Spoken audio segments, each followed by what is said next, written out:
Hi, I'm Dutch Thompson with MP3, Move Past Pain to Performance. And today I want to give you 3 exercises for brain activation. First of all, we're going to do an eye exercise called Convergence. Now, with just about any eye exercise that I talk to you about, I want to make sure that you have a letter on the item that you are targeting that letter in particular. And while you're doing the drill, you want to try to keep that letter in perfect focus. And if it gets really blurry, you just want to note that. So, with Convergence, we're going to try to make our eyes go cross-eyed. We're going to start out far, about 20 or so inches away from your face, and then bring the object in slowly, keeping the letter clear as you do. And that's going to require good telescoping skill of the pupil as we go in close, about 4 or 5 inches away from your nose, and then go back far away. For greater challenge, you can get into a more narrow stance. 1 foot, I like to do modified Rombergs, which is 1 foot slightly offset from the other, but relatively tandem stance, and try to do some of those drills for greater challenge. So that's your Convergence, going cross-eyed and doing that about 3 or 4 times.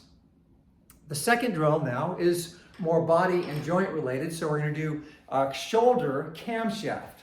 The camshaft is a straight arm. I'm not really doing anything below my shoulder, but it's all a very scapular motion. So my scapula is going forward and down, forward and up, back and up, and back and down. And so we're just trying to hit those 3 targets. If there was a laser pointing at the camera right now, I might be drawing a square on my screen. And after I do a few of those, I'll go back the other direction. And once you get that pretty well performed, then I want you to start making it into more of a circular pattern, but we're working on a range of motion with this. So you're trying to get down deep, as far down as you can go, as far back and down as you can go, as far up and back as you can go, and as far forward and up as you work through that rectangle, then becoming a more smooth circle. Now the third exercise is for our hips.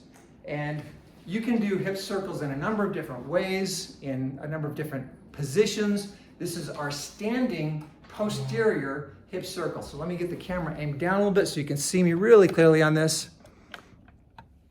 And so I'm going to hold my balance here. I don't want to work too hard on balance because I really want to focus on the performance of my hip as I go around out to the side and really push that far back in the back. And that's going to give me some good glute medius and glute maximus activation as I go to the side first, lifting that foot up off the ground, both legs are staying straight, and then rotating that leg back around to use that circular joint shape of the hip. So I'm gonna, again, kind of rotate my leg externally to perform that. So my foot's gonna point off to the side a little bit, about 45 degrees away, round it out behind, and come back and do it again.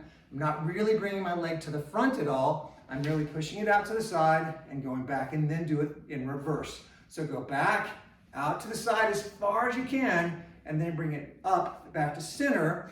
And if you do it correctly, you should feel a tight pinch, not painful, but a tight pinch as you push it way up and out to the side. You'll do that about 4 times one way, 4 times the other way, and then repeat on the other leg. That's it for now.